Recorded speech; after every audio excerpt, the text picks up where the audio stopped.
আমি এই নারায়ে তাকবীর স্লোগানকে বাংলাদেশের স্বাধীনতার সার্বভৌমত্ব রক্ষার স্লোগান দেখতে চাই। যদি কেউ প্রশ্ন করে, এই যে মানিক মিয়া এভিনিউতে তোমরা এত বড় প্রোগ্রাম করলা, কোটি কোটি টাকা খরচ, এই টাকা তোমাকে কে দিয়েছে? চাঁদাই যদি খাও নয়ার বন্দোবস্তের নাম দিয়ে, তাহলে আমি সিনিয়র খানেওয়ালাকে দিব, তোমারে দিব কেন? এখন মুশকিলটা হয়ে গেল, আওয়ামী লীগ পুনর্বাসনটা বিএনপি করলে মুশকিল, জামাত করলেও মুশকিল, আমরা গালিগালাজ করি। কিন্তু এই দলও দায়িত্ব নিয়ে বলি, মোটামুটি আওয়ামী পুনর্বাসন ছাড়া সে তৃণমূলে যাইতে পারবে না। এখানে আওয়ামী লীগের পুনর্বাসন ছাড়া এই দল দাঁড়াবে না। দুইটা জিনিস সামনে রেখে যদি কেউ দল করতে পারে, সামনে এমপি হওয়াটা তার টার্গেট না, আগামী 10 বছর চোখ বন্ধ করে কামড় দিয়ে যদি মাটি কামড় দিয়ে পড়ে থাকতে পারে, তাদের রাজনীতি দাঁড়াবে।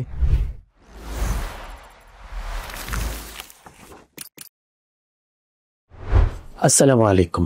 কাছে কিংবা দূরে, দেশে বা বিদেশে যে যেখান থেকে দেখছেন, আপনাদের সবাইকে জানাচ্ছি 36 নিউজের পক্ষ থেকে সাদর সম্ভাষণ। আপনাদের সঙ্গে আমি আছি মহিম মাহফুজ। আপনারা দেখছেন আমাদের নিয়মিত আয়োজন নতুন দেশ নতুন দৃষ্টি। আজকে আমাদের সঙ্গে অতিথি হয়ে এসেছেন এমন একজন ব্যক্তি যার অনেকগুলো পরিচয়, আমরা যে কোনো পরিচয় দিয়ে শুরু করতে পারি, তবে সবচেয়ে পরিচয় যেটা প্রকাশিত এবং আলোচিত, আমরা তাকে সেভাবেই দেখতে চাই। ইনকিলাব মঞ্চের সম্মানিত আহ্বায়ক জনাব শরীফ ওসমান হাদী, কেমন আছেন? আলহামদুলিল্লাহ, কেমন আছেন? আলহামদুলিল্লাহ, ভালো আছি। আমরা শুরুতেই বললাম আপনার অনেকগুলো পরিচয়, কবি, সংগঠক, নতুনভাবে অনেক বড় করে পরিচয় আসছে, শিক্ষক তো বটেই। তো আমরা আপনাকে দিয়ে আজকে অনেকগুলো আলাপ শুরু করতে চাই, তার মধ্যে সমকালীন এবং কাছের আলাপটা দিয়ে শুরু করতে চাচ্ছি যে আমরা দেখছি ইনকিলাব মঞ্চ রমজান উপলক্ষে ঢাকার বেশ কয়েকটা পয়েন্টে সিরিজ ইফতার এবং গণ ইফতার আয়োজন করে যাচ্ছে। কেন আসলে কর্মসূচি? ধন্যবাদ। প্রথমত আমার ভীষণ ভালো লাগলো আপনার কাছ থেকে প্রথম শোনা যে আমরা আজকে যেখানে প্রোগ্রামটা করছি, যে 36 নিউজ, এই নামটাকে অনার করা। এবং এটা আমার আমি খুবই আসলে কি বলবো যে এই যারা অথরিটি কর্তৃপক্ষ এই প্রোগ্রামটার, এই প্রতিষ্ঠানে, তাদের প্রতি অনেক ভালোবাসা। আসলে জুলাইকে ভীষণভাবে ধারণ করে এই যে 36 জুলাই 36 জিনিসটাকে আমার ভীষণ ভালো লেগেছে। ইনকিলাব মঞ্চের পক্ষ থেকে শুভেচ্ছা, আপনাদেরকে শুভেচ্ছা। আর ইফতারের ব্যাপারটা, হ্যাঁ আপনারা জানেন যে আমরা জানি যে পুরো ঢাকায় এই জুলাই যুদ্ধের সময় অন্তত 7 থেকে 8টা স্পট যেখানে রণক্ষেত্র হয়েছিল, যেমন এই যে যাত্রাবাড়ি, এটাকে আমরা বলেছিলাম তখন যে জুলাই যুদ্ধে স্ট্যালিনগ্রাদ। এরপরে পুরো রণক্ষেত্র হয়েছিল শহরের মধ্যে রামপুরা, উত্তরা, মিরপুর 10, মোহাম্মদপুর, এরপর ওদিকটায় সাভার, আশুলিয়া, এই জায়গাগুলো। তো আমরা মনে করলাম যে আসলে সবাই তো এখন 6 মাস হয়ে গেছে, যে যার অনেকে কাজে ফিরে গেছে, ক্ষমতার ভাগাভাগিতে যে যার মতো ওভাবে বলতে চাই না, বিভাজিত হয়ে গেছে। তো কাউকে না কাউকে তো আসলে জুলাইটা ধরে রাখতে হবে। এই যে ধরেন আপনি আমি আজকে আমরা কথা বলছি, আজকে জুলাই না আসলে তো এই বাংলাদেশ আসতো না। হ্যাঁ, তো সেই জন্য আমরা ইনকিলাব মঞ্চ ভীষণভাবে ডিটারমাইন্ড যে সবাইও যদি চলে যায়, আমাদের যত কষ্ট হোক, আল্লাহ তাআলার রহমত আর আপমর মানুষের ভালোবাসা, আমরা জুলাইকে বাঁচিয়ে রাখবই।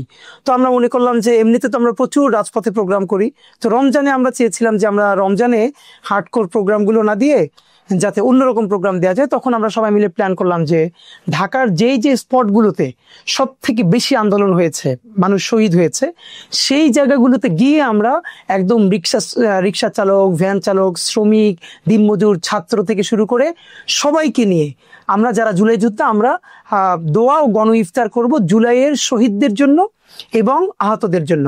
তো আলহামদুলিল্লাহ দারুণ হয়েছে। আমাদের প্রথমটা শুরু হয়েছিল রামপুরায়, আমরা 3 দিন আগে করেছি। সেখানে অনেক প্রাইভেট ইউনিভার্সিটির স্টুডেন্ট, জুলাই যোদ্ধা, রিক্সা চালক ভাইয়েরা এসেছেন। এবং অভূতপূর্ব ব্যাপার কি জানেন, যে আমরা শুধু এখানে কি নিয়ে যাই, আমরা ত্রিপল নিয়ে যাই, সাউন্ড সিস্টেম নিয়ে যাই, খেজুর আর পানি নিয়ে যাই। আমরা ঘোষণাই করেছি যে আপনারা যার যা ইচ্ছা, আপনার একটা খেজুর হোক, যা ইচ্ছে তাই হোক, আমাদের জন্য নিয়ে আসবেন, আমরা সবাই মিলে ভাগযোগ করে খাবো। আসলে পাচ্ছেন খুবই এটা আমাদেরকে আবেগাক্রান্ত করে যে রামপুরায় আমরা দেখলাম যে এক বোন ছোলার বিরিয়ানি করে বাসার থেকে নিয়ে এসেছেন, কিন্তু আমরা তো লোক অনেক, তো আমরা সবাই এক লোকমা করে খেলাম। কেউ কিছু কলা নিয়ে আসলো, কেউ তার বিজনেস করে একাপা অনলাইনে, উনি ওনার পুরো বিজনেসের সব থেকে ভালো খেজুরের 5-7 কেজি খেজুর নিয়ে এসছে। সবাই খেয়ে তৃপ্ত, আলহামদুলিল্লাহ। এবং আজকে আপনার সাথে যখন কথা বলছি, তখন আজকে আমাদের ইফতারটা ছিল যাত্রাবাড়িতে। এবং যাত্রাবাড়িটা আসলে এরকম ভিন্ন ব্যাপার। আমি নিজে যেহেতু রামপুরে ছিলাম আন্দোলনের মধ্যে, রামপুরে বসে সব থেকে বেশি খোঁজ নিতাম আমাদের যাত্রাবাড়ি বন্ধুদের। কারণ আমাদের মনে ছিল যে রামপুরেও যদি কোনোভাবে কলাপস করে, যাত্রাবাড়ি কলাপস করবে না ইনশাল্লাহ। কারণ এই যাত্রাবাড়ি এমন একটা জায়গা যেখানে আলিয়ার বন্ধুরা, কওমি মাদ্রাসার বন্ধুরা, যেখানে ছাত্রদল, প্রত্যেকটা রাজনৈতিক দল সমানে নেমেছিল, অভূতপূর্ব সেই আন্দোলন। তো যাত্রাবাড়ি যাতে পতন না হয় এটা আমরা বারবার খোঁজ রাখছিলাম। এই যাত্রাবাড়িতে আজকে আমরা গণ ইফতার করেছি, এই যে একদম যাত্রাবাড়ি চৌরাস্তার যে পার্কে। এবং আপনাকে একটা ব্যাপার জানিয়ে রাখি যে আজকে ঠিক ইফতারির পূর্ব মুহূর্তে আমার পাশে এসে এক রিক্সা চালক ভাই এসে বসলেন। আমি বুঝতে পারলাম উনি ঘামে ভেজা, এবং আমার পাশে একটু জায়গা ছিল, ওনাকে বসালাম। তো যখন দোয়া শেষ আমরা ইফতার করব, আমরা ছোলা মুড়ি সবার সামনে যখন মাখাচ্ছি, তো হঠাৎ করে দেখলাম যে উনি, এর আগে খেয়াল করে, উনি দুটো পেঁয়াজও নিয়ে এসেছে আমাদের জন্য, এবং পেঁয়াজু দুটো আস্তে চুপিসরে ভেঙে সেই মুড়ি মাখানোর মধ্যে উনি মিশিয়ে দিচ্ছে। আমি আসলে ইচ্ছে করে আমি না দেখার ভান করে চোখ ঘুরিয়ে নিয়েছি। পরে আমি ওই পেঁয়াজু থেকে বেছে আমি খেলাম। আমি আসলে কি বলবো, যে আপনি ভাবেন যে একজন রিক্সাওয়ালা সে মনে করেছে যে দুটো পেঁয়াজু নিয়ে আসা দরকার। এই ভালোবাসার তো সামর্থ্য এতটুকুই ছিল, এতটুকুই করেছে, এবং আমরা এটাই চাই। এবং আপনাকে বলে রাখি ভাই, ধরেন স্বাভাবিকভাবেই আমাদের এখন যেটুকু মানুষ তো আমাদেরকে অনেক বড় বড় প্রোগ্রামে দাওয়াত দিতে চায়, 5 স্টার প্রোগ্রামগুলোতে। তো আমি আপনার একটা সিদ্ধান্ত নিয়েছি যে আমরা বলেছি যে কোনো বড় প্রোগ্রামে আমাদেরকে দাওয়াত কাইন্ডলি করবেন না।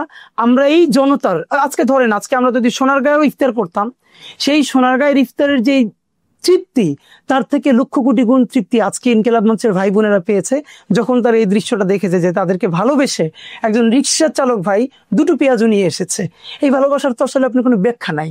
তো আমরা চাই এই জুলাই কেন্দ্রিক ইনসাফের ভালোবাসার যে বাংলাদেশ, এইটা আমরা নতুন করে গড়তে চাই। আমরা একদম, আমি কেন বারবার সোনারগাঁয়ে যাবো, ইন্টারকন্টিনেন্টালে যাব, অথচ জুলাই যোদ্ধা তো এই রিক্সা শ্রমিক, এই ভ্যানওয়ালা, এই মাছের আড়তদার, যারা মাদ্রাসার ছাত্রদেরকে যাত্রাবাড়ি আরদে শুনেছি যে ব্যাগের মধ্যে মাছ দিয়ে দিয়েছে, বলেছে আপনাদেরকে যাওয়ার সময় ধরবে। হ্যাঁ হ্যাঁ, পাঞ্জাবি খুলে তারা গেঞ্জি পরেছে।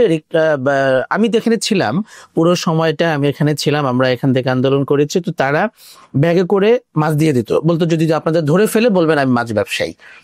এরকম হয়ে, মানে ভাবেন তো। এখন আমাদের কথা হলো এই যে আমাদের মাছ ব্যবসায়ী ভাইরা, তার পুরো পুঁজি মাছটা সে দিয়ে দিল, এবং নাকি বলেছে যে ওপারে গিয়ে কোনো গরিবকে দিয়ে দিয়েন। আমার রিক্সাওয়ালা ভাইয়েরা, ভ্যানওয়ালারা, এই যে শ্রমজীবী মানুষেরা, তাদের জুলাইয়ের ইনসাফের রাষ্ট্রকে আমরা বানাতে পেরেছি।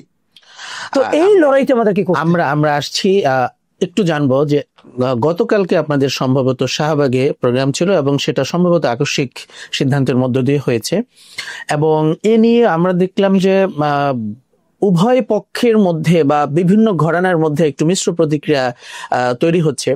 এটা আসলে কেন হলো, বা আসলে গতকালকের প্রোগ্রামটা কেন করলেন, আর সেটার প্রতিক্রিয়া আপনি কি বুঝছেন আসলে? আচ্ছা, এটা যেহেতু আপনি খেয়াল করেছেন, আপনাকে বলি, আমাদের তো আসলে রাজপথে ইফতারের বাইরে এবার কোনো প্রোগ্রাম দেওয়ার কোনো প্ল্যানই ছিল না।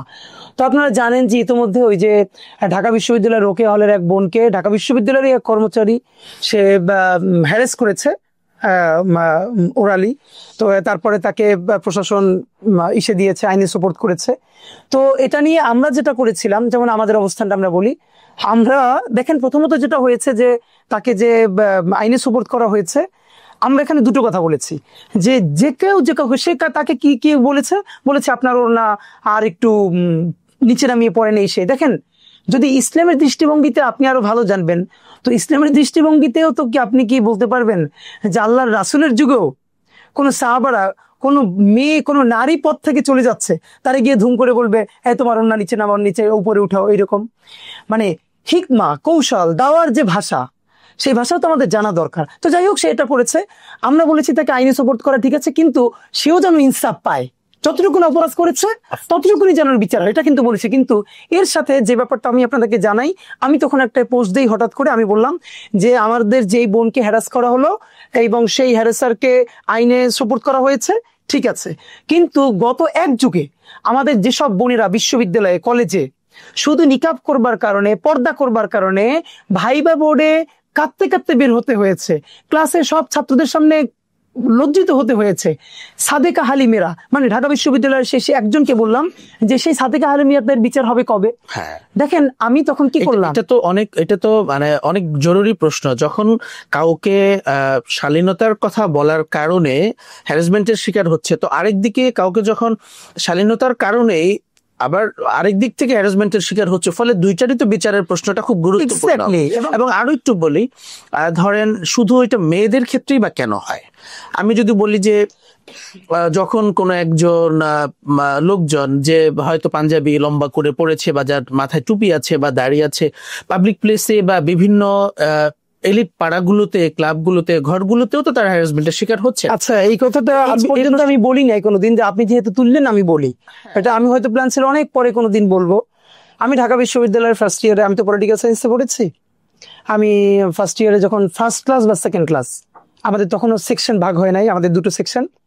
তো আমাদের অনেক স্টুডেন্ট এবং অর্ধেকেরও বেশি মেয়ে আমাদের ক্লাসে পলিটিক্যাল সায়েন্সে।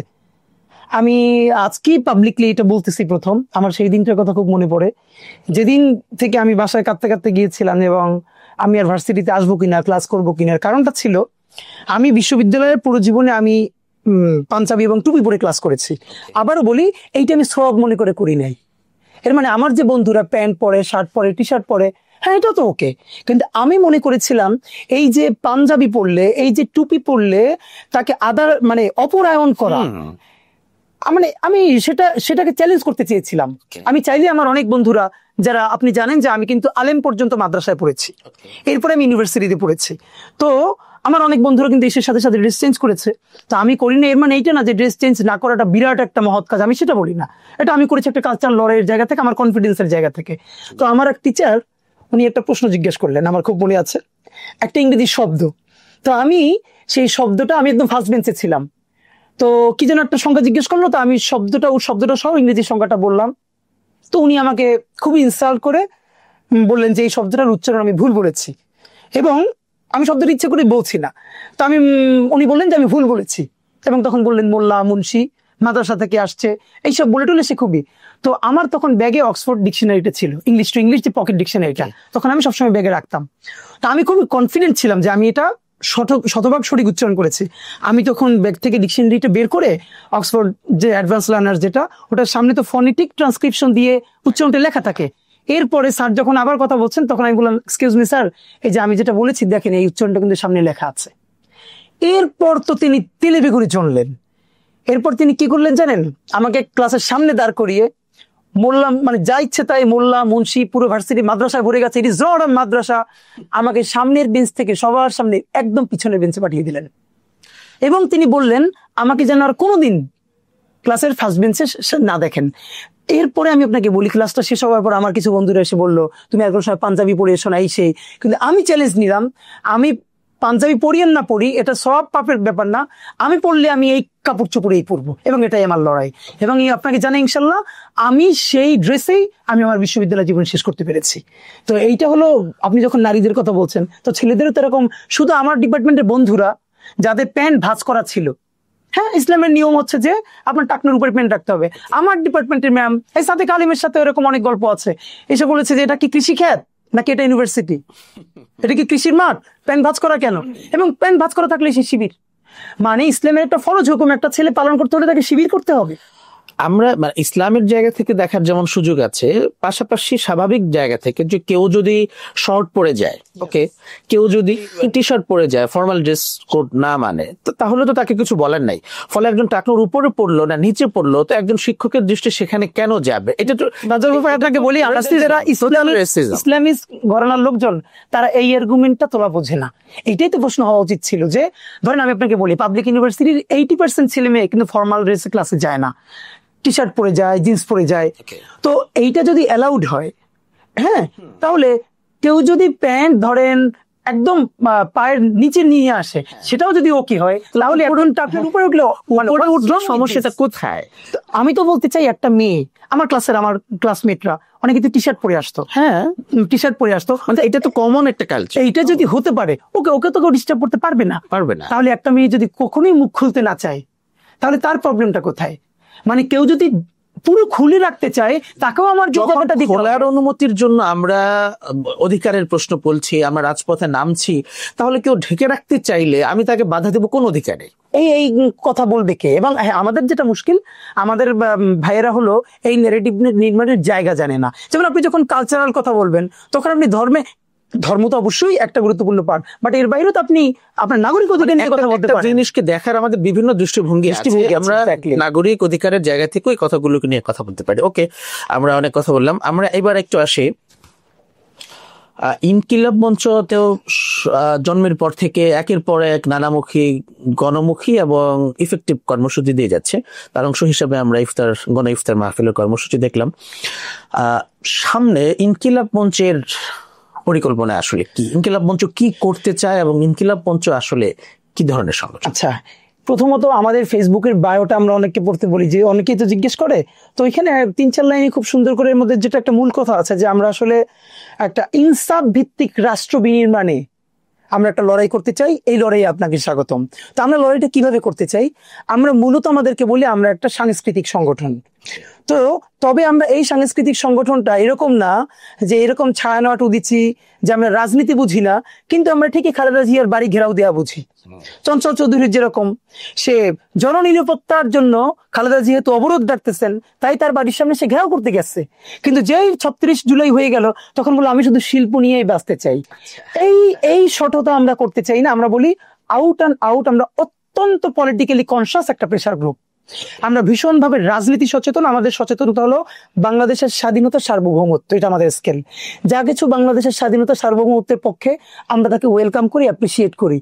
যা কিছুই আমাদের স্বাধীনতা, সার্বভৌমত্বের বিপক্ষে, যা কিছু আমাদেরকে তাবেদার বানায়, সেবাদাস বানায়, আমরা তার বিরুদ্ধে রুখে দাঁড়াই। হ্যাঁ, এই প্রতিবাদটা আমরা কখনো গানে, কবিতায়, নাটকে, সিনেমায় বলি, আমরা কখনো মিছিলে বলি, এবং আমরা একটা প্রেসার গ্রুপ হিসেবে, কালচারাল গ্রুপ হিসেবে কাজ করি। মানে আমরা আসলে রাজনীতিটা করি, যেটা জুলাইয়ের রাজনীতি, ইনসাফের রাজনীতি। তবে আমরা এখন পর্যন্ত কোনো রাজনৈতিক দল না। ওকে, কখনো কি হয়ে ওঠার সম্ভাবনা আছে? এইটা তো আসলে সময়েরই প্রশ্ন। তবে এখন পর্যন্ত আমরা খুবই এটা ডিসাইডেড যে ইনকিলাব মঞ্চ নিজে কখনো পলিটিক্যাল পার্টি হবে না। নিজে সবসময়ই নতুন বাংলাদেশের, ইনসাফের বাংলাদেশের সাংস্কৃতিক সংগ্রামটা জারি রাখবে। তবে হ্যাঁ, এই যে আমাদের তো একটা পলিটিক্যাল ওরিয়েন্টেশন হচ্ছে আমাদের ভাই বোনদের, তো তারাও তো একসময় পলিটিক্স করবে। আমরা কি চাই, যেই ছেলেটা বা যেই মেয়েটা একসাথে 2 বছর বা 3 বছর ইনকিলাব মঞ্চ করবে, তারপরে সে যেই দলে গিয়ে করুক, সে নতুন দল বানাক বা নতুন কোনো দলে গিয়ে যোগ দিক, সে ওইখানে গিয়ে জুলাইয়ের কথা বলবে, বাংলাদেশের স্বাধীনতা, সার্বভৌমত্বের কথা বলবে। এরকম একটা প্রোডাকশন হাউস আমরা তৈরি করতে চাই, যেটা হলো একটা এমন মানুষ গড়ার কারখানা হবে যেখানে ইনসাফ, সমতা, সাম্য এইগুলো শেখানো হবে। সেই ছেলেটা, সেই মেয়েটা যেই রাজনীতি করবে, সে সেখানে এই লড়াইটাই দিবে। একটা বড় প্রশ্নের মুখোমুখি আমরা এসে পড়লাম, সেটা হচ্ছে ইনকিলাব মঞ্চ যখন বাংলাদেশে, নতুন বাংলাদেশে আমি যদি বলি, সাংস্কৃতিক লড়াই সংগ্রামের ধারায় থাকতে চায় বা শুরু করতে চায় বা আছে, সেক্ষেত্রে বাংলাদেশের সাংস্কৃতিক যে একটা এস্টাবলিশমেন্টের মধ্যে আমরা ছিলাম আগের আমলে, পুরনো পরাধীন বাংলাদেশে, সেখানে তো ইনকিলাব মঞ্চ অলরেডি একটা সংঘাতের মুখোমুখি।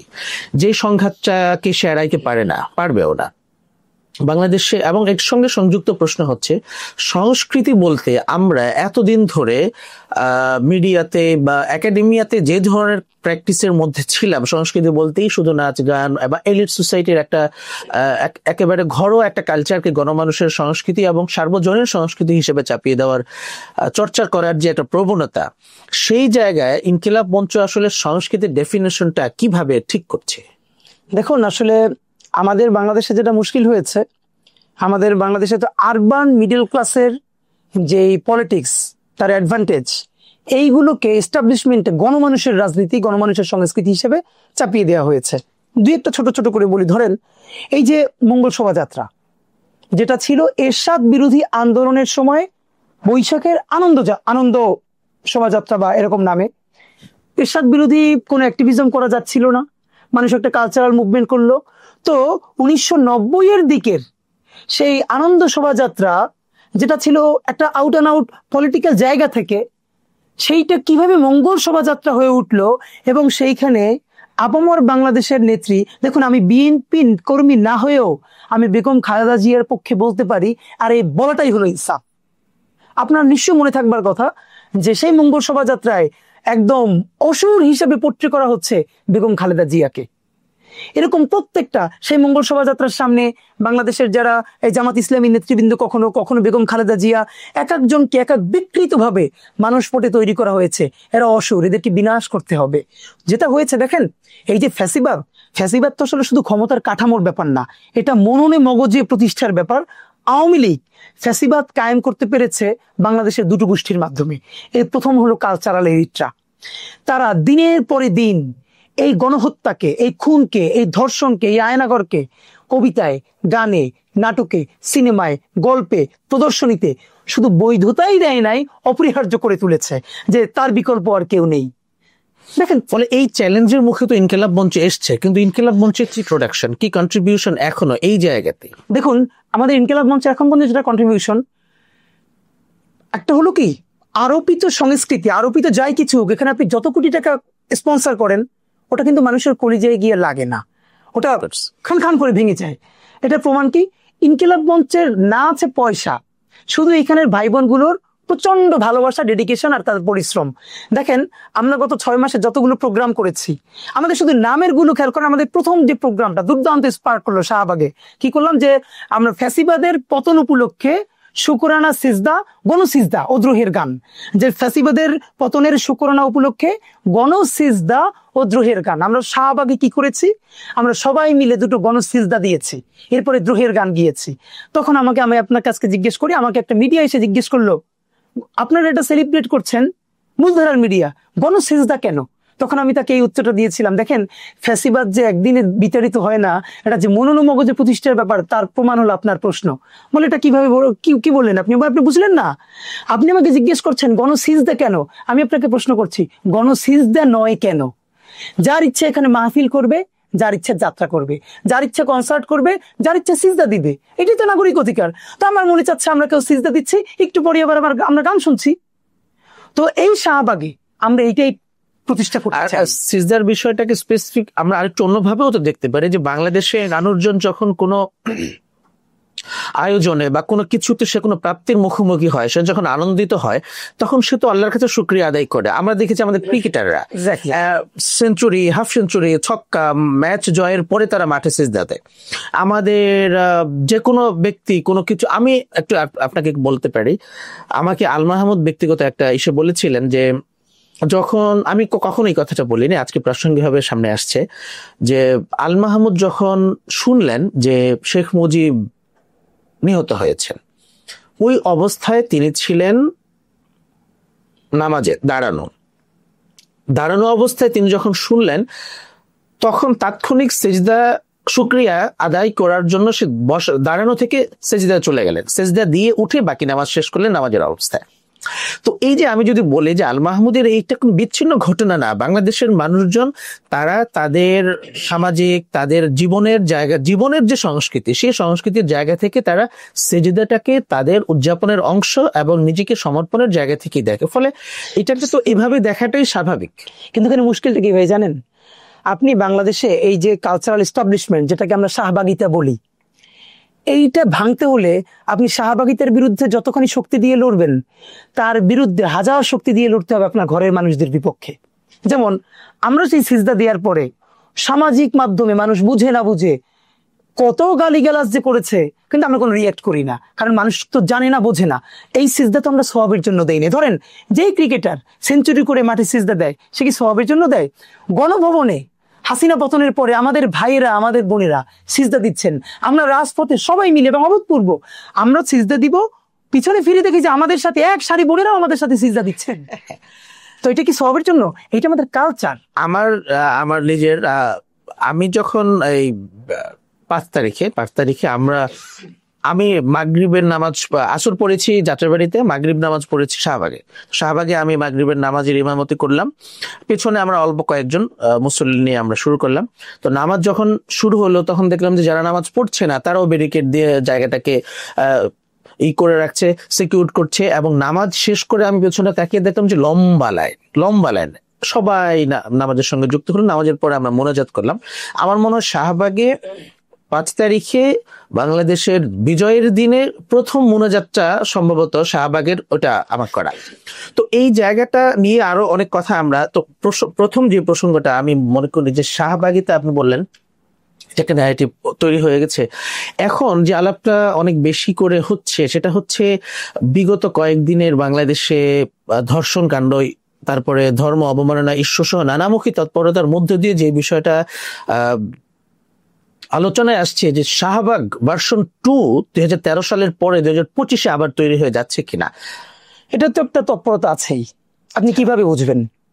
দেখেন ব্যাপারটা হলো, আমার খুব মন খারাপ এই জন্য যে বাংলাদেশ, এইটাই হাসিনার সফলতা, যে এত বড় একটা জনগোষ্ঠী সে এত বড় অ্যাপলিটিক্যাল হতে পারে, এত বড় রাজনৈতিকভাবে সে নাদান হতে পারে, অবুঝ হতে পারে, এটা ভেবেই আমার মন খারাপ হয়। জানেন, আমার আমার একটা খুব যে আমাদের ছোট বোন একটা ইনকিলাব মঞ্চে ঢাকা বিশ্ববিদ্যালয়ের সদস্য সচিব একটা পোস্ট করেছিল।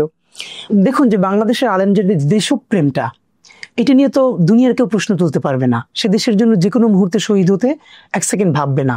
এটা বাংলাদেশের পক্ষের একটা রিজার্ভ ফোর্স এবং সবচেয়ে বিশ্বস্ত ফোর্স সব থেকে। এবং আমি এবার এইটা একটা বড় প্রোগ্রামে বলেছি যে সেটা হলো, আপনি খেয়াল করেছেন কিনা, বাংলাদেশের সীমান্তে যেদিন ভারত একদিন আগ্রাসন চালালো, সেইখানে আমাদের ওইখানকার সীমান্তের বাসিন্দারা তারা সেটা প্রতিরোধ করতে যাচ্ছেন এবং খালি হাতে লাঠি নিয়ে তারা বিএসএফ এর দিকে দৌড়ে যাচ্ছেন, স্লোগান দিচ্ছেন নারায়ে তাকবীর। আমি এই নারায়ে তাকবীর স্লোগানকে বাংলাদেশের স্বাধীনতার সার্বভৌমত্ব রক্ষার স্লোগান দেখতে চাই। একই সাথে মজার ব্যাপার হলো, এই কথাটা অনেকে আবার বলতে চায় না, কিন্তু আমার বলতে তো দ্বিধা নাই। তারই ঠিক 15 দিন আগে আর একটা ছবি তুমুল ভাইরাল হয়েছিল যে বাংলাদেশের বিজিবির সাথে এক লোক বড় একটা দাও নিয়া বসে আছে, যে ভারত থেকে বিএসএফ আসলে তাদেরকে কোপাবে। এবং এই ছবিটা আমাদের এক হিন্দু ভাইয়ের। আচ্ছা, তো এইটা মুশকিল হলো, আমাদের যারা নারায়ে তাকবীর স্লোগান আমরা পছন্দ করি, তারা আমাদের ওই হিন্দু ভাইটাকে এন্ডোর্স করতে অনেকের সময় সাহস করে না। কেন? এই যে আওয়ামী লীগ সারা জীবন বাংলাদেশে হিন্দু রাজনীতি করেছে, আপনি বলেন তো, বাংলাদেশের আলেমরা, অন্য সব মানুষ বাদ দেই, তারা যদি সত্যিকারই অসহিষ্ণু হতো, বাংলাদেশের হাজার হাজার মাদ্রাসার পাশে হাজার হাজার মন্দির, আপনি কি বলতে পারবে কেউ মাদ্রাসা থেকে একটা মন্দিরে জীবনে একটা টোকা পড়েছে? না, এই আলাপটা আসলে একেবারেই পুরনো আলাপ। বিশেষত 5 তারিখের পরে যদি এই আলাপ, আমার মনে হয় যে অপ্রাসঙ্গিক টোটালি। 5 তারিখের পরে মন্দির পাহারার প্রশ্নে একেবারে সবচেয়ে প্রশিক্ষিত ফোর্সের মতো সবচেয়ে সফল ভূমিকা রেখেছে তো মাদ্রাসার ছাত্র শিক্ষকরা। ফলে এই আলাপটা একেবারেই, এখানে আমি যেটা যুক্ত করব করে, কিন্তু আমার যেটা আফসোস সেটা হলো এই যে দেশপ্রেম, এটার সাথে যেটা নাই সেটা হলো তাদের প্রপার প্রশিক্ষণটা, ট্রেনিংটা।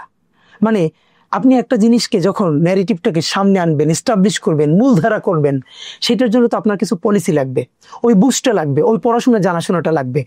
তো এইটাকে ইচ্ছা করে হাসিনা যে কাজটা করেছে গত 15 বছরে, বাংলাদেশের মানে মধ্যম কোন শ্রেণী সে থাকতে দেয় নাই।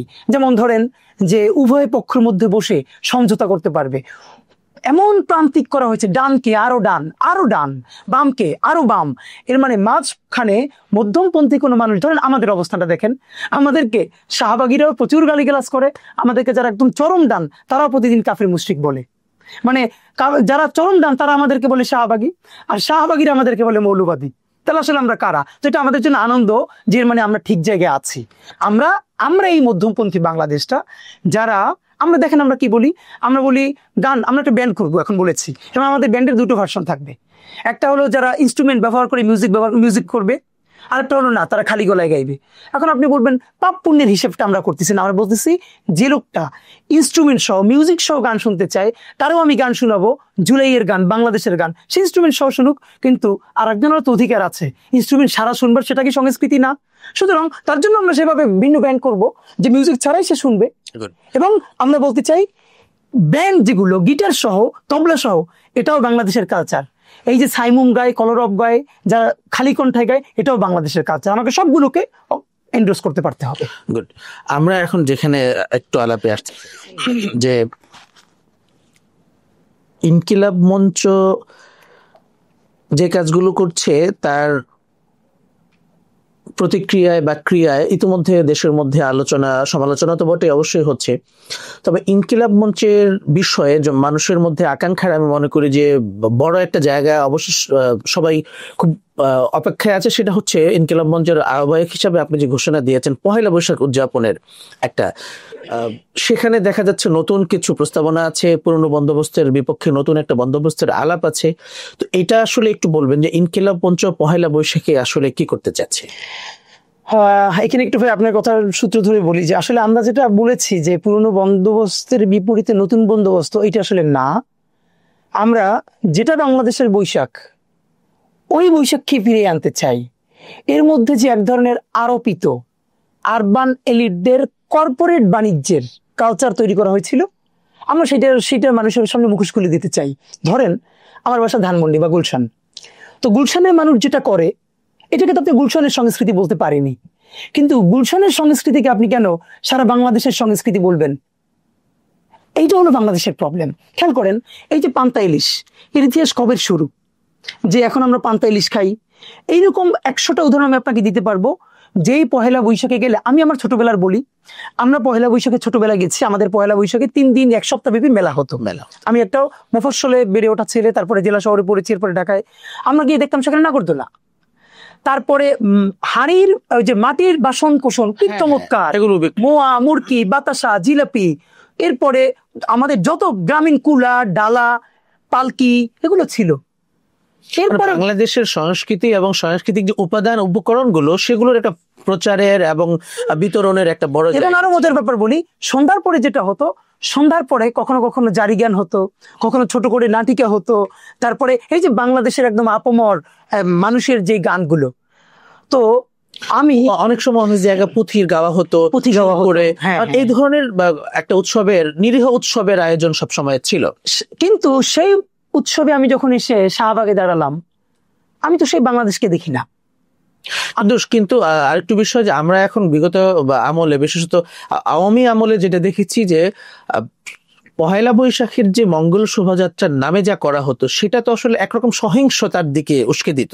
সেখানে মানুষকে অসুর হিসাবে বা তার পলিটিক্যাল অপোনেন্টকে যেভাবে চিত্রায়িত করা হতো, এটা তো আসলে এক ধরনের সহিংসতা। কিন্তু আমরা গ্রাম বাংলায় যেটা দেখেছি, আপনি মজার ব্যাপার ধরেন, পহেলা বৈশাখে আপনার নিজেরও মনে থাকার কথা, আমার মনে আছে, বিশেষ করে আমাদের পহেলা বৈশাখ গুলোতে মিষ্টান্ন যত মানে এইগুলোর ম্যাক্সিমাম দোকানদার কিন্তু ছিল আমাদের হিন্দু জনগোষ্ঠীর ভাইয়েরা, তারা ছিল। আপনি কি বলতে পারবেন এই কারণে তার কাছ থেকে কোনো মুসলমান জিলেপি কিনে নেয়, নকুল কিনে নেয়, বাতাসা কিনে নেয়? আছে এরকম রেকর্ড? এটা বাংলাদেশের কখনোই ছিল না। বৈশাখী আমাদের। এবং আরো একটা মজার ব্যাপার আপনাকে ফাঁকে মনে পড়লো, এই যে আজকে যেরকম ঘটা করে পয়লা বৈশাখ করা হচ্ছে, এটা তো ছিলই না।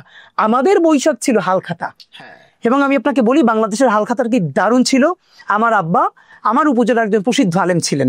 তো আমার মনে আছে, আব্বা সকাল থেকে শুরু করে সন্ধ্যা পর্যন্ত, যেহেতু উনি শহরের মধ্যে খুবই সিগনিফিকেন্ট একজন আলেম ছিলেন, প্রত্যেকটা মুসলমান দোকানদার এবং হিন্দু দোকানদারদের কিভাবে হালখাতাটা পালন করত, মুসলমান দোকানদাররা তারা দোয়া করাতো, মিলাদ পড়াতো এবং পরে রসগোল্লা, নিমকি এগুলো খাওয়াতো।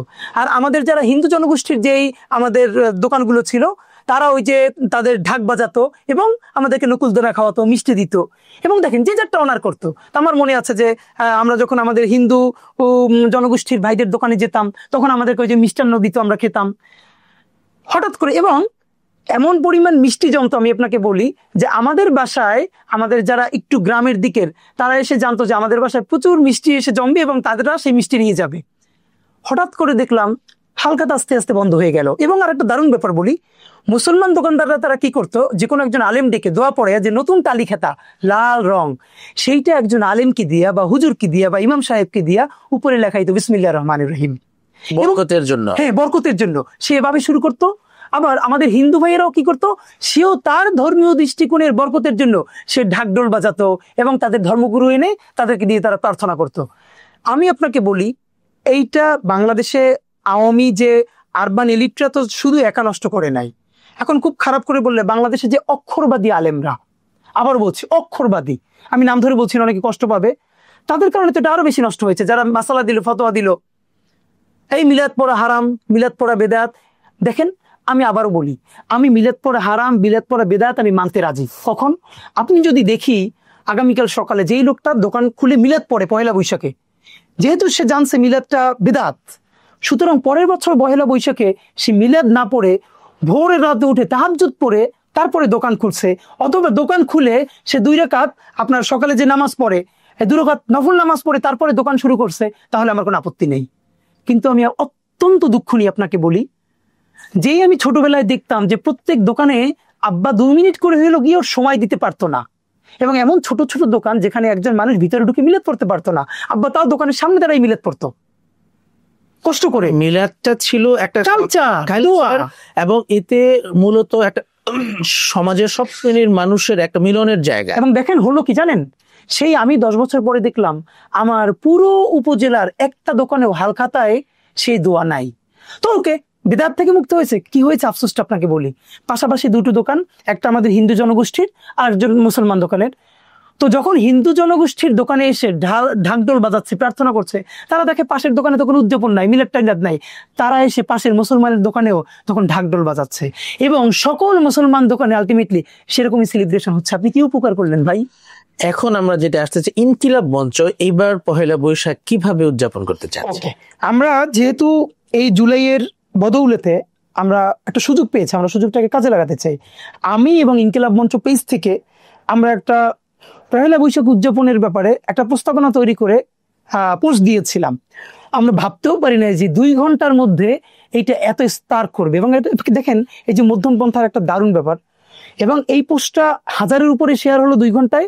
অবাক করার ব্যাপার, যারা অনেকটা না বুঝে শাহবাগে গেছে তারাও দেখলাম এটাকে শেয়ার দিয়েছে, বলেছে এটা হওয়া দরকার। কি লিখেছিলাম আমরা? বলেছি আমরা একটা বৈশাখ করব, সেই বৈশাখে আমরা দেখেন অ্যাকশনের বিপরীতে রিয়াকশন দিয়ে কোনো লাভ নাই। ওরা কি করতেছে?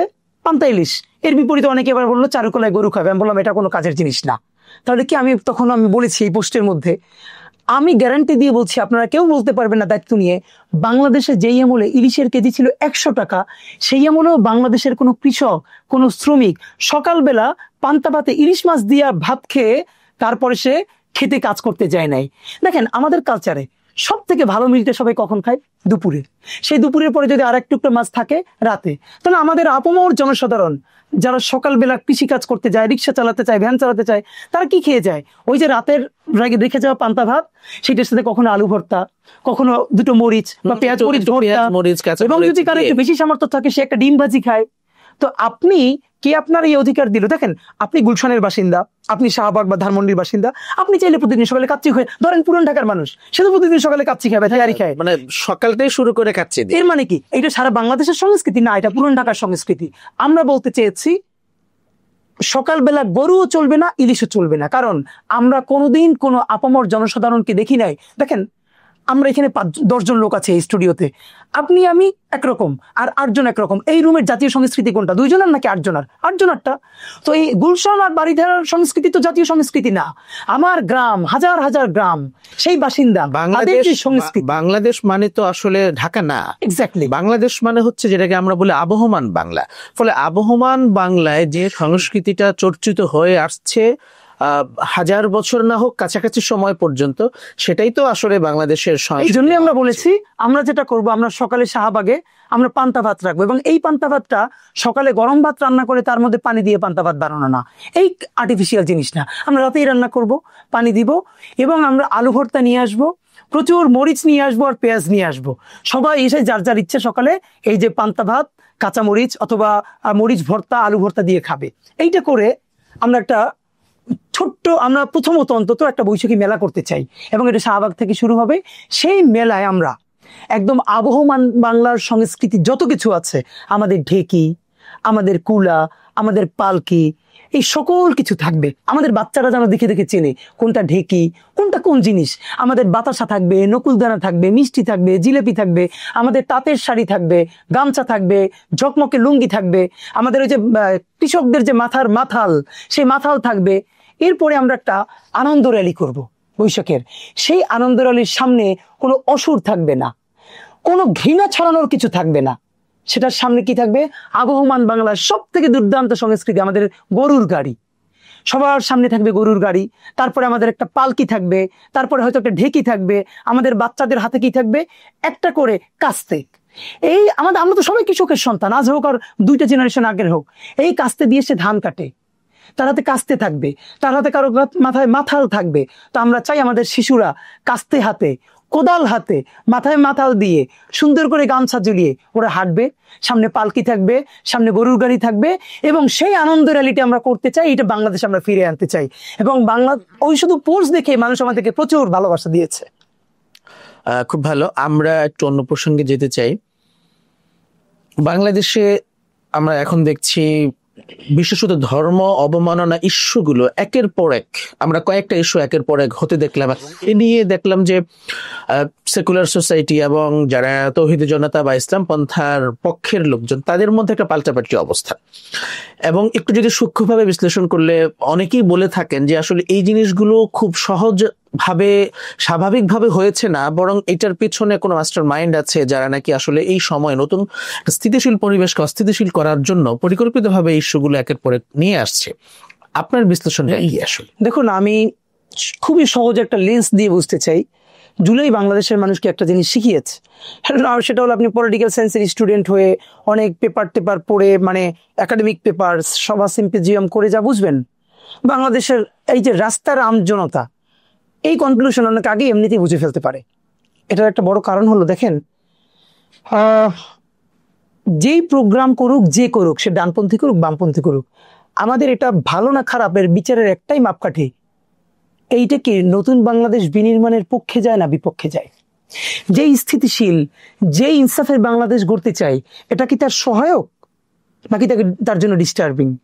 যদি সেটা তার সহায়ক হয় তাহলে তো ভালো জিনিস, আর যদি সেটা ডিস্টার্বিং হয়, এটা আমরা সন্দেহের চোখে দেখবো। হঠাৎ করেই ধরেন আপনি যেই আন্দোলন, যেই প্রতিবাদ গত 15 বছরে কোনোদিন করেন নাই, আপনার বলার সুযোগ ছিল যখন, তখনও বলেন নাই, এখন আপনি প্রচুর পরিমাণে বলছেন এবং এমন ভাবে বলছেন তাতে এই রাষ্ট্রটা দুর্বল হয়ে যাচ্ছে। বলেন তো, এই রাষ্ট্র দুর্বল হলে সব থেকে লাভ বেশি কার আর ক্ষতি বেশি কার? এক্স্যাক্টলি। তাহলে এই হিসাব পড়লেই তো বুঝবে যে এই রাষ্ট্রটা, আমি আপনাকে আবার বলি ভাই, আমি গত 3 দিনে আমি যাদের যেই ভ্যান থেকে সবজি কিনি, যে রিক্সায় চড়ি, আমি তাদের সাথে প্রচুর কথা বলি। আমি অন্তত 20 জনকে গত 3 দিনে জিজ্ঞেস করেছি, হ্যাঁ মামা, এই যে সরকার আছে ভালো আছে না খারাপ আছে কি মনে হয়? এই 20 জন আর 20 জনই আমাকে বলেছে এই যেরকম আছে আরো কিছুদিন চলুক। মানে হলো, এর মানে আমি বলছি না যে নির্বাচন হবে না, এটা এগুলো খারাপ জিনিস, এগুলো হবে। এর মানে হলো মানুষ, স্বাধীনতা এমন জিনিস, স্বাধীনতার নিঃশ্বাসের এত দাম, মানুষ সবকিছু উজাড় করে দিয়েও স্বাধীন নিঃশ্বাস নিতে চায়, স্বাধীন নিঃশ্বাস ফেলতে চায়।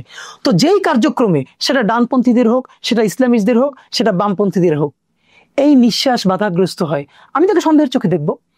এখন হঠাৎ করে আমরা মানে নারীদের হ্যারাসমেন্ট এবং ধর্ষণ স্পেসিফিক যদি বলি, অস্বাভাবিক হারে বেড়ে যাচ্ছে। এটা মানে এই বিষয়গুলো তো আমরা বিগত 6 মাসও দেখি নাই, কিন্তু আমরা যখন দেখলাম যে একের পর এক বিভিন্ন প্রোগ্রাম, বিভিন্ন কর্মসূচি, বিভিন্ন প্রতিবিপ্লবের ধারণাগুলো, অ্যাক্টিভিজমগুলো আসছে আর ফেইল হচ্ছে, সর্বশেষ এই বিষয়গুলো একের পর এক চলমান ঘটনা হিসেবেই কি মানে ধারাবাহিক ঘটনা হিসেবেই কি আমরা বর্তমান নারী কেলেঙ্কারি, নারী হ্যারাসমেন্টের এবং ধর্ষণ কাণ্ডের বিষয়গুলোকে দেখা? দেখুন ভাই, এর কোনোটাই কিন্তু বিচ্ছিন্ন ঘটনা না। এই ধর্ষণ যখন চলছে, এই ধর্ষণের সবচেয়ে বেশি বিচার আমরা এখন পর্যন্ত চেয়েছি। রোজা রেখে বাইতুল মোকাররম থেকে মিছিল করে শাহবাগ এসেছি।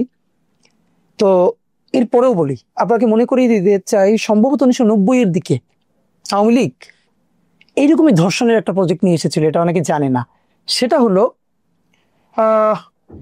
ধর্ষণ হওয়ার পরে সেটা নিয়ে বিরাট আন্দোলন, সেই আন্দোলনকে কেন্দ্র করে সেই এস্টাবলিশমেন্ট তৈরি করেছিল আওয়ামী লীগের। মানে কি, আসলে তারা ধর্ষণের বিপক্ষে দাঁড়িয়েছিল না, তারা এইটাকে কেন্দ্র করে পুরো সরকার কাঁপিয়ে ফেলেছিল এবং এস্টাবলিশমেন্ট বদলে ফেলেছিল। আমি আপনাকে বলি, ধরেন হিসাব হলো, ধর্ষণ কি বাংলাদেশে গত 15 দিন 1 মাসে হচ্ছে নাকি সবসময় হচ্ছে? এটা বাংলাদেশের অনবরত ঘটনা। আপনি দেখবেন যে গত 15 দিন ধরে প্রতি 15 দিন পর পর যে এই ঘটনাটা ঘটে, মিডিয়ায় শুধু ওইটাই আপনি স্ক্রল করতে করতে পাবেন। যেমন গত কদিন আগে কি গেল, শুধু রাতে ছিনতাই। তো ছিনতাইয়ের সময় আপনি মিডিয়ায় অন্য কোনো নিউজ পাবেন না, আপনি দেখবেন যে সবসময় একসাথে ছিনতাই শুরু হচ্ছে। এই যে আজকে যখন আমরা ধর্ষণের প্রতিবাদ করছি, আমরা বিচার চাইছি, তখন আপনি দেখবেন আরো 10 জায়গার। দেখেন, মিডিয়াগুলো এখন পর্যন্ত কিন্তু কাদের নিয়ন্ত্রণে এটা আমরা জানি। বাংলাদেশের হাতে গোনা 2-1টা মিডিয়া ছাড়া একটা মিডিয়াও ফ্যাসিবাদ মুক্ত হয় নাই।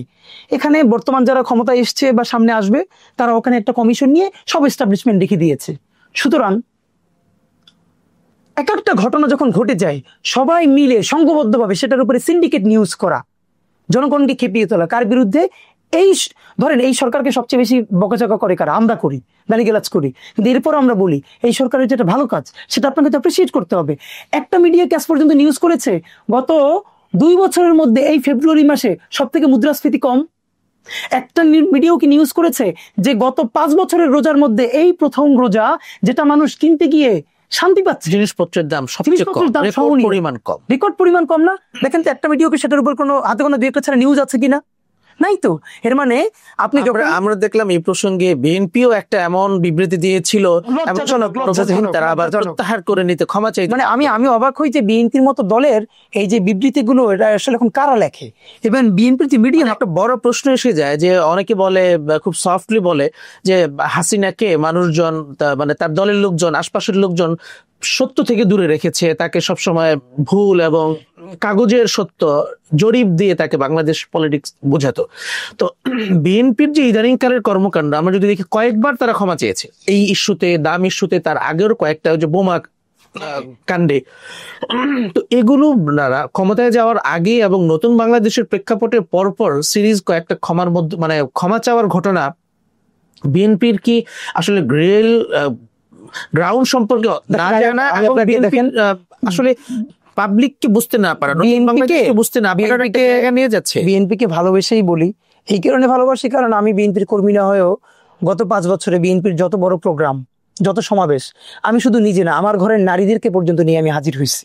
এবং সর্বশেষ যেই হামলা হয়েছে তাদের নয়াপল্টনের প্রোগ্রামে, সেই প্রোগ্রামের স্টেজের সামনে আমি শেষের 1 ঘন্টা পর্যন্ত ছিলাম যে আর একটা মিছিল দাঁড় করানো যায় কিনা। আমি তো বিএনপির কর্মী না, কারণ আমি মনে করেছিলাম স্বাধীনতার সার্বভৌমত্বের লড়াইয়ে বিএনপির সাথে থাকাটা কাজের, সে তো মাজলুম। কিন্তু এখন যে কাজটা হয়েছে এটা হলো, দেখেন আওয়ামী লীগ তো গণ কেস, তখন আমাদের সামনে বিএনপির কপাল ভালো যে এই যে ছাত্ররা বা নতুন যারা দল করছে, এরা ভালো দল করতে পারে না এবং সাংগঠনিক নেতৃত্ব ওই পরিমাণ নাই। এই জন্যই শুধু বিএনপির পলিটিক্স আছে, তাদের কোনো ভালো, তাদের সামনে চ্যালেঞ্জ নাই, এই জন্য শুধু বিএনপি এখনো পলিটিক্স করতে পারতেছে। এবং আমি আপনাকে আবারও বলি, কিন্তু বিএনপির পক্ষ থেকে রুহুল কবির রিজভী বললেন যে ছাত্রদের দলের কোনো দর্শন নাই, কোনো ফিলোসফি নাই, আদর্শ নাই। তো এইটা আপনিও কি তাই মনে করছেন? আচ্ছা, প্রথমত হলো এখন পর্যন্ত নতুন যে দলটা, এদের ফিলোসফি দাঁড় করাতে সময়ও লাগবে। বাস্তবতা হলো হুটহাট করে হয়ে গেছে, আমরা নিজেরাও তাদের ফিলোসফিটা এখন পর্যন্ত অত ভালো করে জানি না। কিন্তু রিজভী ভাই যে কারণে বলতেছেন, ওই বড় ফিলোসফি তো বিএনপিরও নাই। ধরেন আওয়ামী লীগের বিএনপির একমাত্র বাঙালি জাতীয়তাবাদ আর বাংলাদেশি জাতীয়তাবাদের বাইরে আর পলিটিক্যাল ফিলোসফি কি? তেমন তো নাই। হ্যাঁ, এটা আমি বুঝি যে বিএনপির হাইকমান্ড মনে প্রাণে চাচ্ছে যে নতুন যে ভাষা, এই যে নতুন রাজনীতি, নতুন দেশের ভাষা বোঝার চেষ্টা করতে। কিন্তু দেখেন পলিটিক্যাল কালচার তো ভিন্ন জিনিস। বিএনপি যদি এটা চায়, আমরা বিএনপির পক্ষ থেকে একেবারে যদি নাম ধরেই বলি, সম্ভবত মির্জা আব্বাস সাহেব বললেন যে সেকেন্ড রিপাবলিক, এটা আবার কি জিনিস? তো এখন একজন একেবারে বিএনপি টপ লেভেলের একজন লিডার, সে যখন পাবলিকলি বলেন সেকেন্ড রিপাবলিক কি জিনিস, মানে তিনি এটা সম্পর্কে জানেন না। তো এটা আসলে বিএনপির কি প্রকাশ করে? না, এটাই তো স্বাভাবিক। ধরেন মির্জা আব্বাস ভাই সেকেন্ড রিপাবলিক জানবেন না, এটাই তো বাস্তবতা। কারণ হলো ওনারা যেই কাঠামোর রাজনীতি করে এই পর্যন্ত আসছেন। ধরেন আমি আপনাকে বলি যে রিজভী ভাই যেদিন মুক্ত হলেন জেল থেকে, আমার এখনো মনে আছে উনি চোখে পানি ছলছল করে বলছেন, এই বাচ্চারা আমাদেরকে মুক্ত করেছে। আজকে পলিটিক্যাল কারণে ওনারা যাই বলুক, উনি কিন্তু অ্যাকনলেজ করেছে, উনি গাড়ির মধ্যে বসে কাঁদছেন। হ্যাঁ, প্রথম দিকে তার বক্তব্য বলেছেন যে এই বাচ্চারা আমাদেরকে মুক্ত করেছে। তো ব্যাপার হলো রিজভী ভাইরা জানবেন না, এইটা হলো স্বাভাবিক। কিন্তু অস্বাভাবিক কোনটা জানতে চেষ্টা না করা।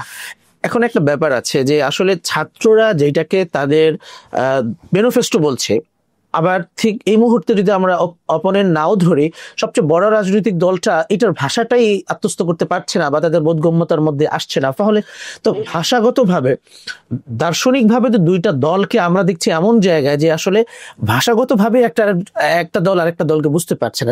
এই দূরত্ব, এটা কি আসলে রাজনীতিতে এবং ভবিষ্যতেও আসলে আমাদের দেশের মধ্যে বড় দূরত্ব তৈরি করবে, নাকি আসলে তরুণদের ভাষা, তরুণদের চিন্তা, বড়রা তরুণদের কাতারে নেমে এসে তাদেরকে বুঝবে, নাকি তরুণরাই কিভাবে আসলে এই মেলবন্ধনটা? মেলবন্ধনটা দুইটা জিনিস করতে হবে। একটা হলো সিনিয়রদের কাজ হলো জুনিয়রের কাছে শিখতে হবে, সেই মনস্তত্ত্ব তৈরি করা। আমার বাবাও এই প্রজন্মের অনেক কিছু সে না মানে তাকে এটা প্রথমে বুঝতে হবে, আমার ছেলে যা বোঝে ওর জমানার, এইটা আমি বুঝবো না, এটা বাস্তবতা। সুতরাং ওদের জিনিস আমার ওর কাছ থেকে শিখতে পারতে হবে, ইগো রাখা যাবে না। আর আমি সন্তান হিসেবে আমাকে মনে রাখতে হবে যে তারা যে দীর্ঘ জার্নির মধ্য দিয়ে গেছে, সেইটা তার কাছ থেকে আমার শেখার আছে। সুতরাং সেটুকু আমার তাকে আমাকে করতে হবে। আমি যদি সারাদিন বিএনপিকে অফেন্ডেড করতে থাকি, এটা তো কোনো কাজের কথা না। তার তো দীর্ঘ লড়াই সংগ্রামের ইতিহাস আছে। আর বিএনপি যদি তরুণদের ভাষা বুঝতে না পারে, তাহলে তো সব থেকে বড় ক্ষতি বিএনপির হবে। যেমন দেখেন বিএনপি যে কয়েকটা ভুল করেছে, আমি অনেকবার অনেকগুলো টকশোতে বলেছি যে বিএনপি যদি স্মার্ট হতো তাহলে কয়েকটা কাজ করতে পারতো। যেমন বিএনপির উচিত ছিল তাদের নেতৃত্বে তাদের কিন্তু অনেক পপুলার ইয়াং লিডার্স আছে, আচ্ছা। ইশরাক আছে, হুম্মাম কাদের চৌধুরী আছে, রাইট? এদেরকে সামনে নিয়ে আসতে পারতো। এদেরকে তরুণ জেনারেশন অনেকেই বিএনপি পছন্দ করেন, এদেরকে পছন্দ করে। আমি যদি তারেক রহমান হইতাম, আমি মূল বিএনপিতে থাইকা আমি ইশরাকদেরকে, হুম্মাম কাদের চৌধুরীদেরকে, এরকম আরো ইয়াংদেরকে বলতাম কি আর একটা দল বানাও, আমি আর একটা দল বানাই। আমি যদি জামাতের আমির হইতাম, আমি শিবিরকে দিয়া বা এক্স শিবিরদেরকে দিয়া আর একটা দল বানাইতাম। দেখেন আওয়ামী লীগের তো আমরা তো শুনছি যে এক্স শিবিরের আরেকটা দল আসছেও, এখন সেটা কবে আসে সেটা হলো ব্যাপার। আবার সেইটা জামাত কতখানি সমর্থন করবে, আর যদি এক্স শিবির শুধু ওরকমই দল করে সেটা তো মর্মর জামাতেরই আরেকটা পার্ট হবে। কিন্তু আমি চাচ্ছিলাম সেটা যে বিএনপি সেই প্রতিযোগিতাটা করুক জুলাইয়ের সাথে, মানে বিএনপির প্রতিযোগিতা হবে বিএনপির জুনিয়রদের সাথে। জামাতের প্রতিযোগিতা আপনি ধরেন, আপনি যদি আরো আপনার উইং না বাড়ান, আওয়ামী লীগ তো নাই, এই 30% আপনাকে এদেরকে অকিউপাই করতে হবে না? তো অকিউপাই আপনি কারে দিয়ে করবেন? এইখানে আপনি তরুণদেরকে নিয়ে আসেন, তাহলেই কেবল আওয়ামী লীগের রাজনীতি থাকবে না। তাহলে আমরা তো সেটা দেখি নাই। কিন্তু বিএনপি যেভাবে জামাতকে মোকাবেলার মধ্য দিয়ে নিজেদের অবস্থান তৈরি করতে চাচ্ছে, অলওয়েজ জামাতকে সমালোচনার মধ্য দিয়ে নিজেদের এস্টাবলিশমেন্ট তৈরি করতে চাচ্ছে, এটাকে খুব সফল হবে মনে হয়। প্রথমত আমি বলি ভাই, ধরেন বিএনপি জামাত এই যে প্রতিদিনই তারা কথা চালাচালি করে, এটা তো আমি মনে করি পলিটিক্যাল বিউটি একটা নাম্বার। পলিটিক্যাল বিউটি তো তারা দুইটা মিলে একটা দল হয়ে যেত, সবাই যদি একই সুরে কথা বলতো। আমি সম্ভবত একজন ছোট মানুষ যে হাজারের বার বেশি বলেছি যে একমাত্র বাংলাদেশের দুটো দল যদি এখন মৌলিক কিছু ব্যাপারে তাদের সমঝোতা থাকে, তাহলে ইনশাল্লাহ বাংলাদেশের স্বাধীনতা সার্বভৌমত্ব ইনশাল্লাহ এত দ্রুত কেউ এটা নিয়ে হুমকি তৈরি করতে পারবে না। সে দল দুটোর নাম বিএনপি এবং জামাত ইসলামী। তাদের শত সমালোচনা করার পরে আমি বলি, কারণ যে যাই বলুক গত 15 বছরের লড়াইটা কিন্তু তারা করেছে। সুতরাং বিএনপি দেখেন, বিএনপি যদি আজকে অনেস্টলিও চায় একটা নতুন রাজনীতি শুরু করতে, তার দল ভেঙে 36টা হবে। কারণ বিএনপি কি করে ভাই, একই পরিবারের দুই ভাই, একজন আওয়ামী লীগ একজন বিএনপি, তো ওই দুই ভাইয়ের ব্লাড তো এক, তাই না? তো আপনি পলিটিক্যাল কালচার আপনি এত তাড়াতাড়ি তো বদলাইতে পারবেন না। ওই জায়গাটা কিন্তু বিএনপিকে ছাড়তে হবে। তখন বিএনপি যদি অত ভালো পলিটিক্স করা শুরু করে, সে দেখবে আগামী 30 দিনের মধ্যে তার সংগঠনই নাই। বুঝতে পেরেছেন কিনা? তা ওইটাও বুঝা। কিন্তু আমি যেটা মনে করি, বিএনপি আর জামাতের দুই টপ লিডারের একসাথে একবার বসা উচিত, একান্তে বসা উচিত। তাদের প্রচুর নিজেরা বকাঝকা করা উচিত, চিৎকার চেঁচামেচি করা উচিত। শেষে তাদের মৌলিক কিছু সিদ্ধান্তে যে এই ব্যাপারে আমরা সবসময় ইউনাইটেড থাকবো, এই ব্যাপারে কেউ কারো বিরুদ্ধে কথা বলবো না। আমরা দেখলাম বিএনপির সেকেন্ড টপ লিডাররা ইসলামী আন্দোলনের সঙ্গে বসতে এবং ইসলাম প্রশ্নে তারা কয়েকটা কমিটমেন্টে এসেছে, 10টা সম্ভবত পয়েন্ট লিখিতভাবে। তো জামাতের সঙ্গেও এরকম আরো কয়েকটা পয়েন্টে বসা উচিত বলে আপনি মনে করছেন। গুড, আমরা একটু অন্য প্রসঙ্গে যাব। আওয়ামী লীগকে নিষিদ্ধের ব্যাপারে নতুন রাজনৈতিক দল যারা শুরু করেছে, ছাত্রদের দল, পাশাপাশি গণ অধিকার পরিষদ সহ অন্যান্য দলের পক্ষ থেকে স্পষ্ট বার্তা, আওয়ামী লীগকে রাজনৈতিকভাবে নিষিদ্ধ করতে হবে। আবার বিএনপি সহ বড় অন্যান্য দলের দল এই ক্ষেত্রে দেখছি আমরা সরাসরি বক্তব্য দিচ্ছে যে রাজনৈতিকভাবে নিষিদ্ধ না করার পক্ষে। আপনি কিভাবে দেখছেন বিএনপিকে, আওয়ামী লীগকে এখন বাংলাদেশ কিভাবে মোকাবেলা করবে? দেখুন, আওয়ামী লীগকে মোকাবেলা করতে হবে দুইভাবে। প্রথমত, আমরাও তো দাবি তুলেছি, আমরা অবশ্য আওয়ামী লীগকে নিষিদ্ধ করার দাবি আগে তুলি নাই। আমরা বলেছি প্রথম ধাপ হলো আওয়ামী লীগের নির্বাচনী নিবন্ধন বাতিল করতে হবে। ওকে, আমি যদি নিষিদ্ধ বলি, বিচার চাই না, আমি তো আওয়ামী লীগের বিচার চাই, আমি নিষিদ্ধ চাই না। তাহলে তো একটা স্বাভাবিক, আমি ফাঁসি চাই না, আমি বিচার চাই না। বিচার এখন সেই নিষিদ্ধ আমি কিভাবে চাই সেইটা হলো ব্যাপার। আপনি ট্রায়ালটা দ্রুত হচ্ছে না কেন? ধরেন এই 3 দিন আগে খুনি হাসিনার যেই অডিও কলটা ফাঁস হয়েছে, যেখানে সে প্রকাশ্য ফোনে বলছে যে হেলিকপ্টার থেকে গুলি করতে সে নির্দেশ দিয়েছে, এই ডকুমেন্টস তো সবার কাছে আছে। ইভেন আইন উপদেষ্টা পর্যন্ত এটা পোস্ট দিয়েছেন, এর মানে এটা ডকুমেন্টেড। আমারে বলেন কোন প্রমাণ আর লাগবে খুনি হাসিনার বিচার অ্যাজ আর্লি অ্যাজ পসিবল শুরু করতে? এবং আওয়ামী লীগ দল হিসেবে এই গণহত্যা শুধু করেই নাই, লাশ পুড়িয়ে দিয়েছে যাতে মানুষ লাশও খুঁজে না পায়, সেই দলটার বিচার শুরু করতে।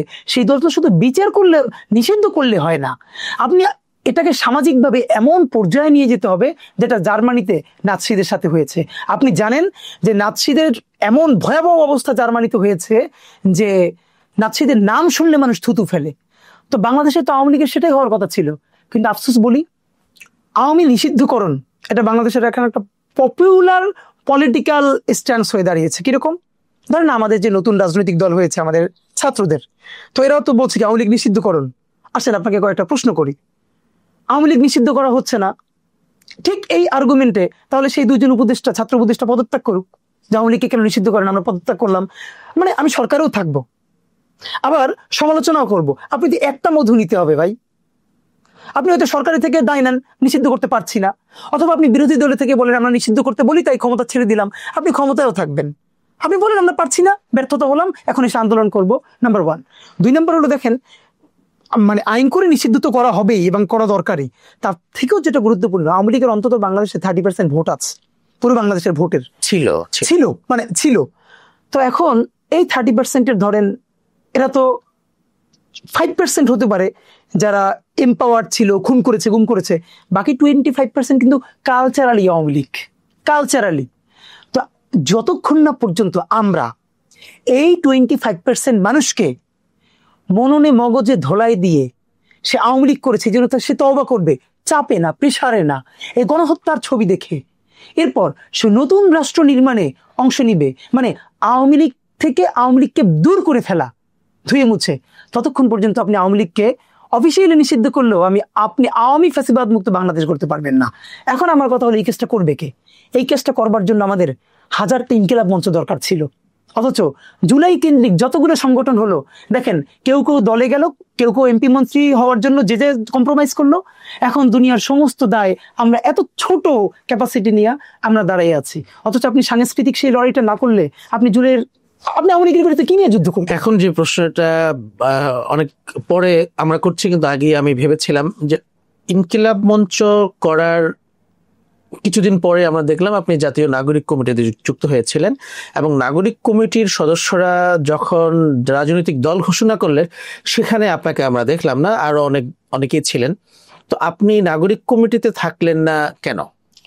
আচ্ছা, প্রথম কথা, জাতীয় নাগরিক কমিটিতে আমি যখন যাই, এটাও আমি আমার ডিসিশনে যাই না। আমরা আপনাকে একটু ফাঁকে বলে রাখি, আমরা খুব ছোট গ্রুপ হলেও আমাদের ইনকিলাব মঞ্চের প্রত্যেকটা ডিসিশন আমরা খুবই কোরামে আলোচনা করে তারপরে হয়। তা আমাকে নাগরিক কমিটিতে আমার ভাই বোনেরা ইনকিলাব মঞ্চের তারা লম্বা সময় মিটিং করে তারপরে মনে করলেন আমাকে নাগরিক কমিটিতে ঠিক আছে পাঠানো দরকার। কেন গেছি?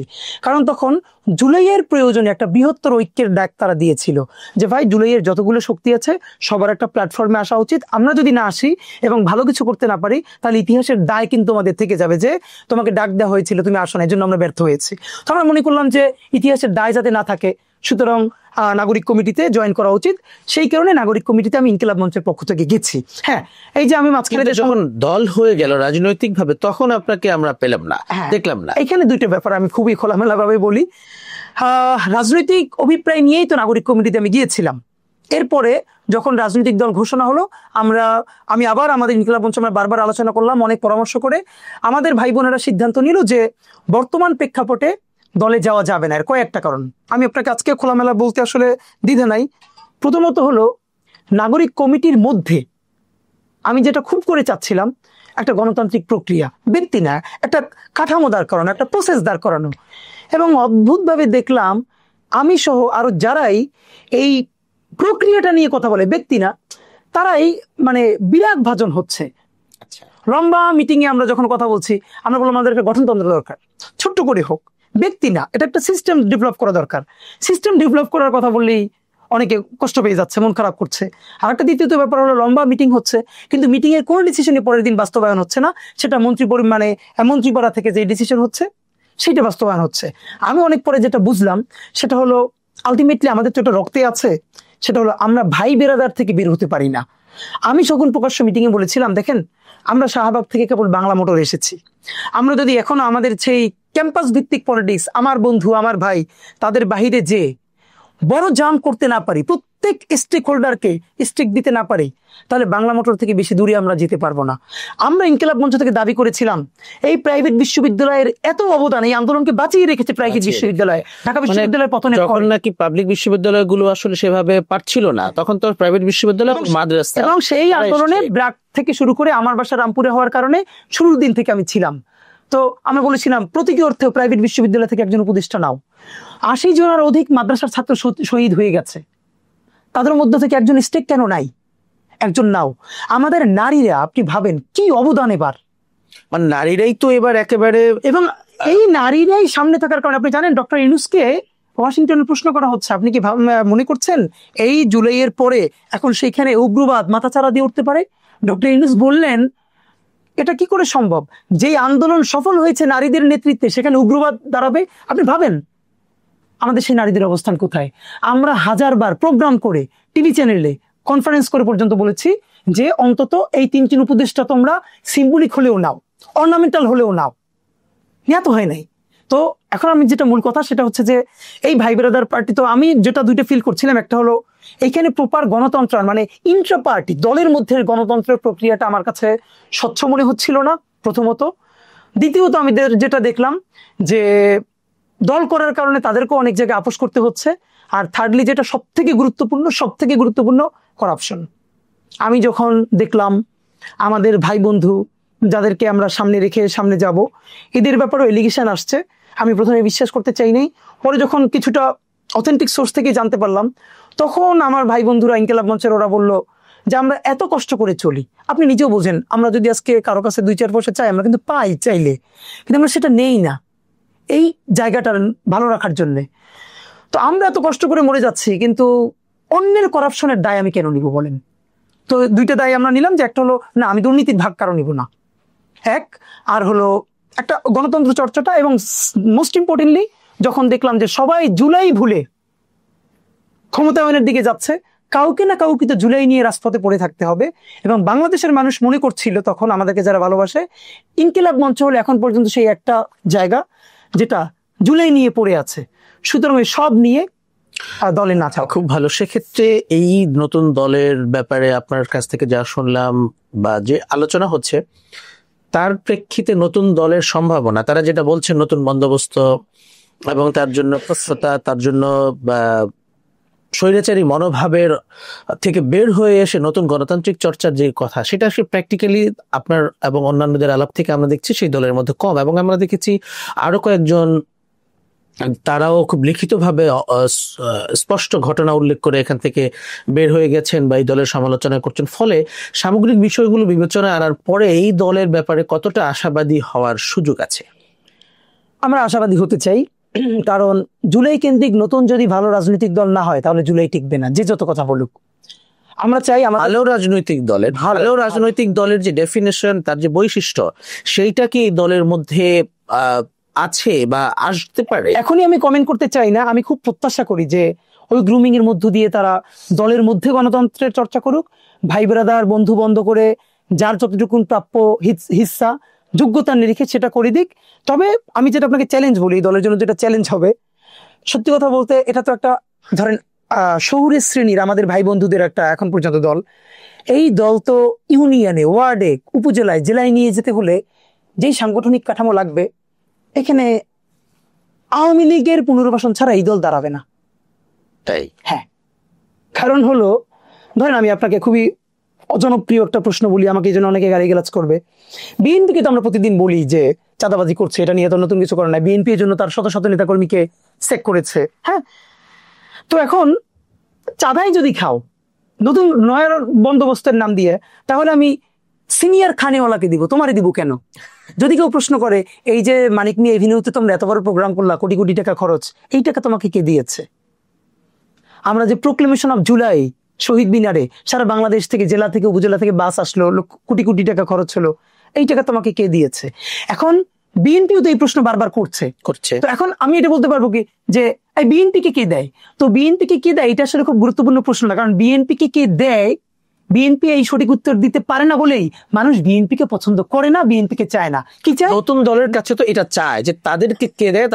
তোমার তো প্রশ্ন এইটা না যে বিএনপি কে দেয়, তাহলে তো তুমি বিএনপির মতোই হয়ে গেলা। বিএনপি আর নতুন দলের মধ্যে তাহলে কোথায় ব্যবধান? এইটাই আমাদের প্রশ্ন।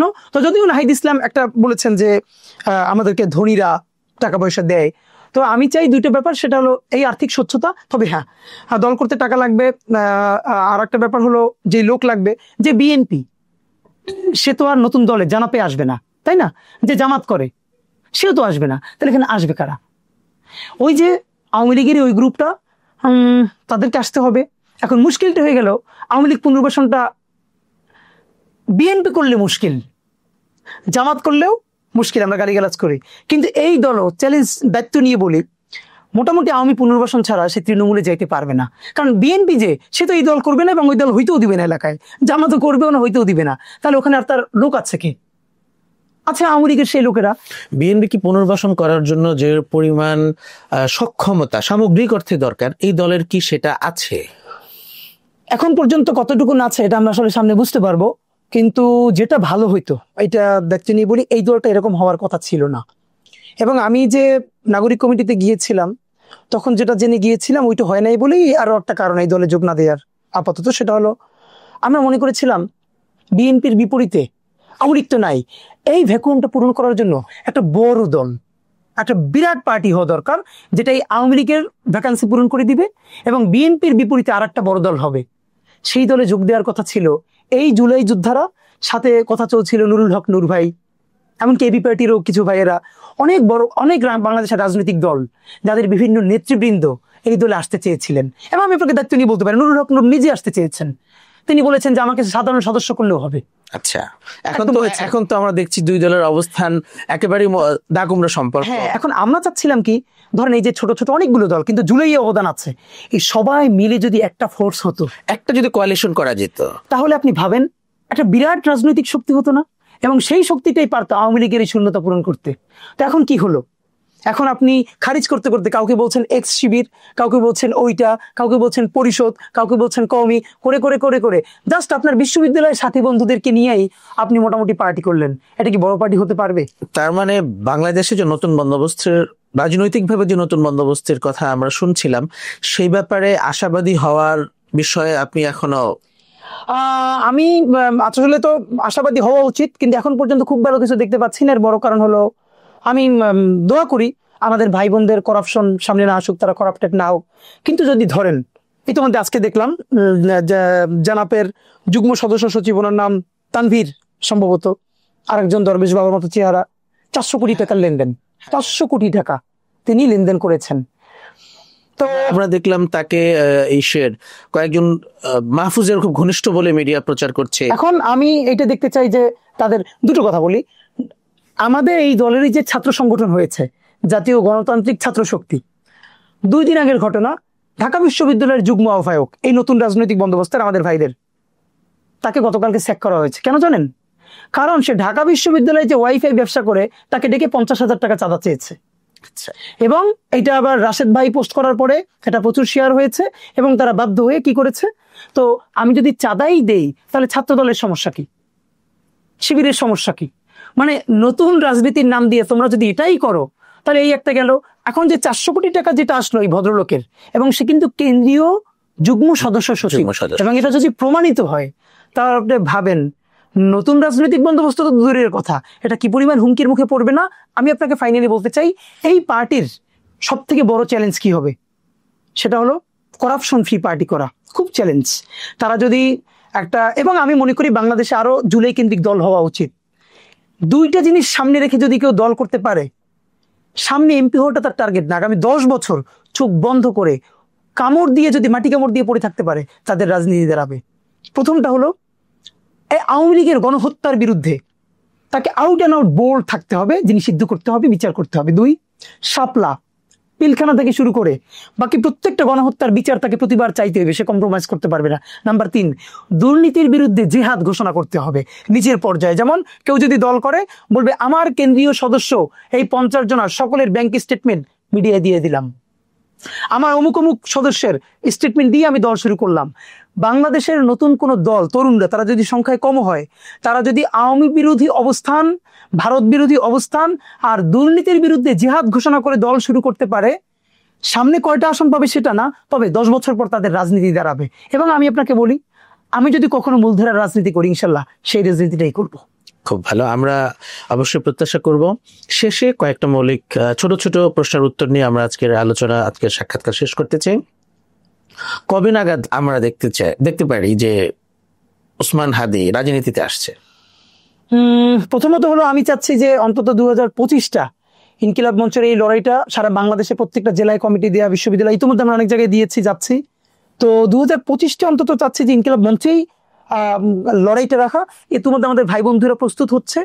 এরপরে আমার ভাই বন্ধুরা যখন বলবে যে এখন আমার জাতীয় রাজনীতিতে যাওয়া উচিত, ইনশাল্লাহ আমি তখনই যাব। আমার ইচ্ছা 25টা শেষ করে 26-এ মুভ করার, একটা বৃহত্তর রাজনীতি শুরু করা। কোন দলের সেক্ষেত্রে আপনার? এইটা একটা ব্যাপার, আমার মুশকিল কি জানেন, আমার মুশকিল যে হলো যে যে কোনো দলের পক্ষেই আমারে ওন করা কঠিন। কারণ আমি হলাম, আমি আমার 6 ভাই বোনের মধ্যে সবার ছোট। তো আমার আব্বাও এই কথাটা বারবার আমার মাকে সবাইকে বলতো যে আমি উচিত কথায় আমার বাপরেও ছাড়তাম না। তো দেখা গেছে যে কেউই, সে আমার পার্টির লিডারও হোক, আমি হক কথাটা বলে ফেলবো এবং এই হক কথাটা নিয়ে অনেক কঠিন। যদি কারো রাজনীতি না পাই তাহলে আমরাও রাজনীতি শুরু করব, 10 জন মিলে হোক, 2 বছর পরে হোক, 3 বছর পরে হোক। আর ইন দ্য মিন টাইম যদি কারোর সাথে বুড়িবোনাদ হয়, ইনশাল্লাহ আমরা তাদের সাথে যোগ দিব।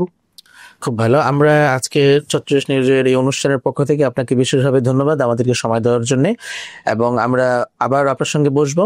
আজকের মতো আমরা এখানেই বিদায় নিচ্ছি, আপনাকে অসংখ্য ধন্যবাদ। আপনাদেরকে 36 নিউজকে অশেষ অশেষ ধন্যবাদ, বিশেষ করে এই 36-এর জন্য অনেক ধন্যবাদ। বাংলাদেশ জিন্দাবাদ, ইনকিলাব জিন্দাবাদ। আসসালামু আলাইকুম।